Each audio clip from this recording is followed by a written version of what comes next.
Have you ever reached for distortion or some type of saturation to throw on a vocal or multiple vocal tracks, and it just ends up being a mess with crazy EQ curves to get rid of all the harsh frequencies? In this clip, George demonstrates using various stages of saturation and distortion on vocals to create amazing vocal textures that complement one another and enhance the track as a whole while avoiding those harsh frequencies we all dread.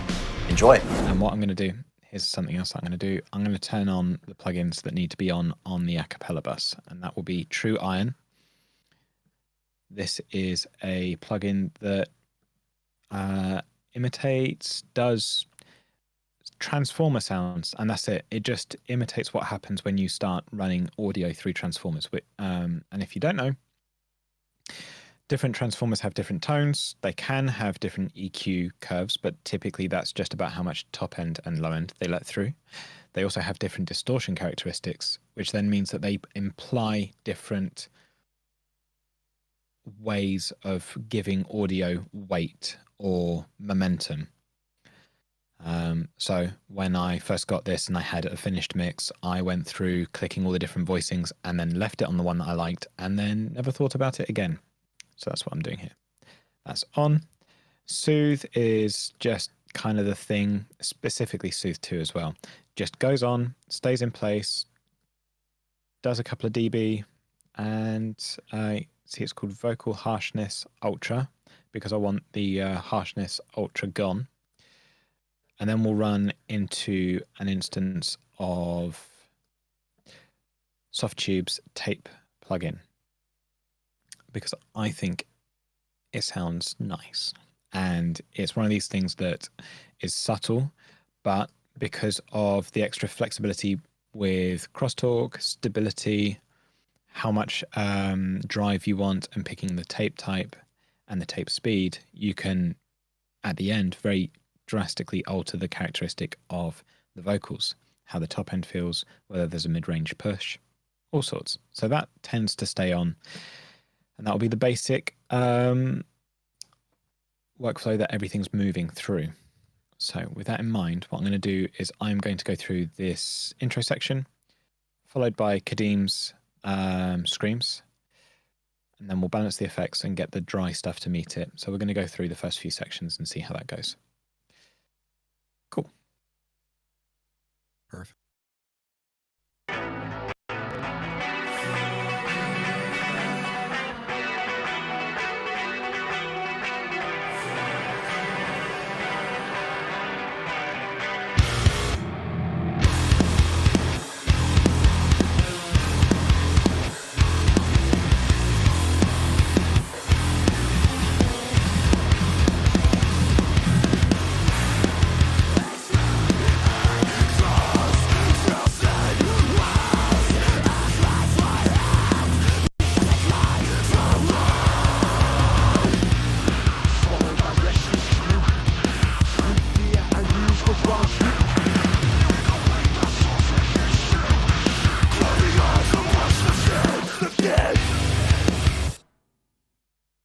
Alright, so we've got a rough vocal balance. I need to take care of Kadim's vocal, just a little. We're going to bring in some upper mid-range EQ. Ignore the EQ points, they are always wrong on this. And then we are also going to push that into a L1 limiter because it is going to hold everything in place. The difference being is that the mid-range push is going to change how the limiter reacts. We're probably going to need to take out some low end because it is distorted. Let's have a look at what we need to do to get this to hold in place.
Loud again. I'm surprised I didn't notice all this stuff being mega loud when I got it.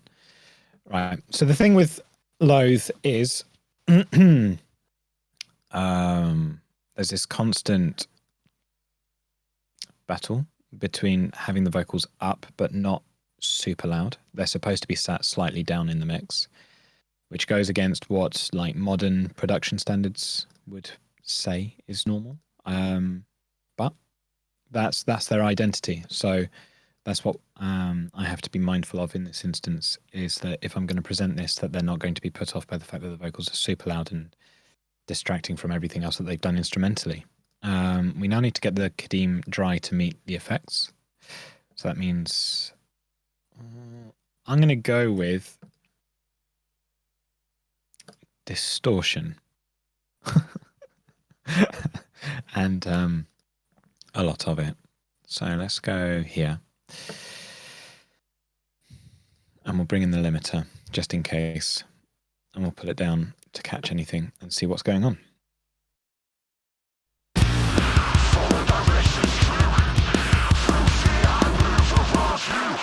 Bearing a weight that suffocates too. Grow beyond amongst the few. Follow directions through fear and move around you. Bearing a weight that suffocates too. Because I cry for love. Follow directions through fear and move around you. Bearing a weight that suffocates too. Grow beyond amongst the few.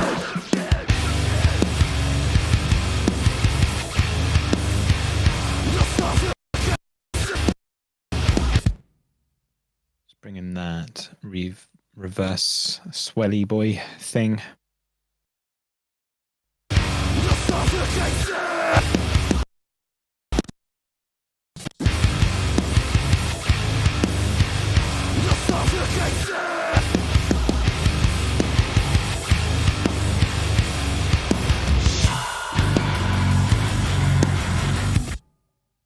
So the main thing that's going on with Kadim's vocals is we need to just take a small look at the boxiness that's happening.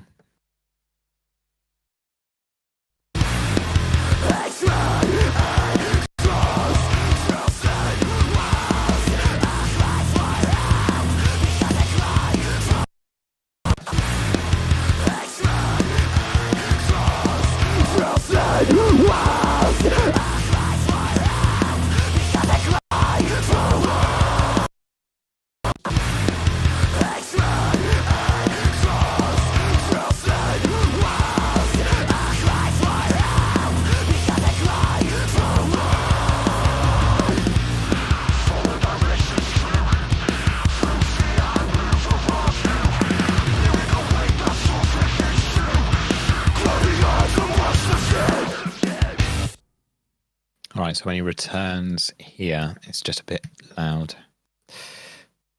Seems to be okay.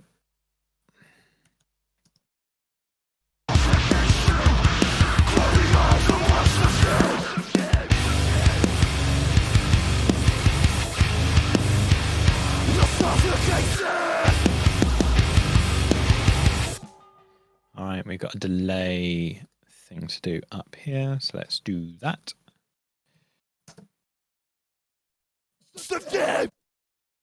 Alright, so we are at a I'm going to say we should be at a quarter note, but I could be wrong. Let's have a look.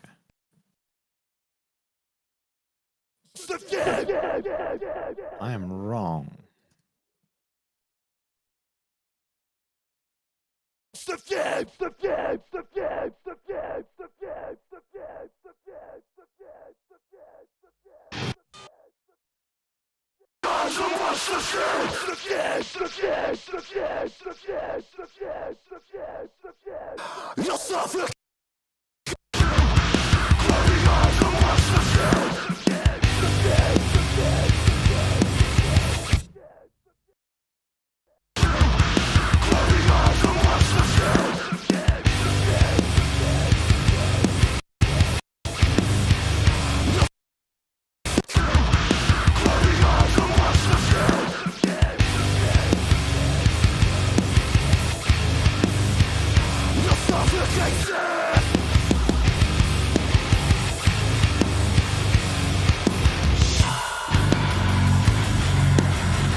are we good for me to move on to the chorus vocals? I would say so, yes. Awesome. Fuck yeah, bro.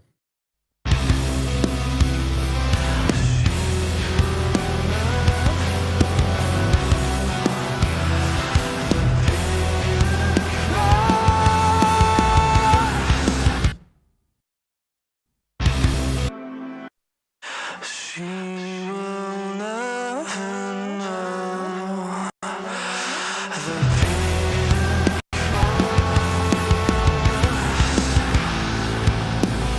echoes of the seeking wolf.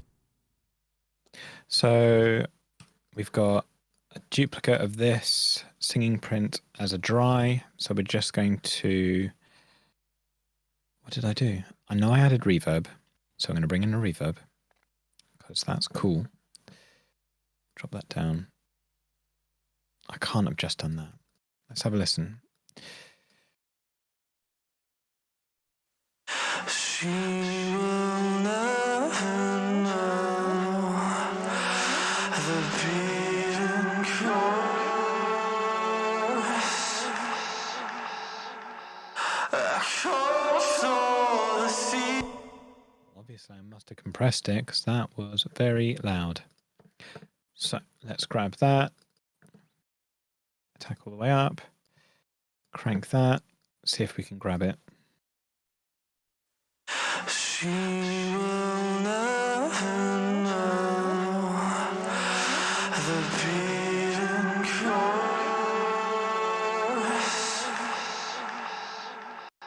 echoes of the seeking wolf. And I would hazard a guess that the same chorus main can be applied to the harmony and bring that up. Beating chorus. Cool. Okay. And then we've got R's. And then we've got whispers and more screams. So let's just hear this whole chorus all the way through. And we'll attend to Eric's scream once we've heard it through.